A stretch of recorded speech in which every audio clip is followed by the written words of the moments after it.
Gandang araw na naman pong muli sa inyong lahat mga ka-vlog, boss, idol, regular viewer, silent viewer, at kasama na rin po ang lahat ng mga OFW. Gawin ko po ngayon ay maglalagay po ako ng modify na bombilya dito. So yung bombilya po dito ay sira na siya at wala pa akong available na 24 volts dito. Yung power supply po dito ay 24 volts. So mayroon po ako dito ay 12 volts lang po siya. So ito po yung original na nakalagay dito. So sira na po siya. At ito naman ay 12 volts. So masisira lang po siya kapag ikinabit ko ng tuluyan.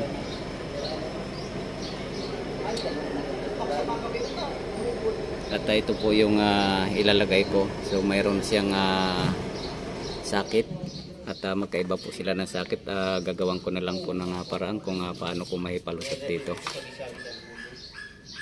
Pero itong power supply po dito, yung rating ng bombilya na to ay 24 volts. So pwede ko po siyang isalpak ilagay dito. So hanapan ko na lang ng posisyon kung paano ko mailagay yung tamang posisyon dito para wag masira yung cover.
Yan, so ito na po, okay na po siya.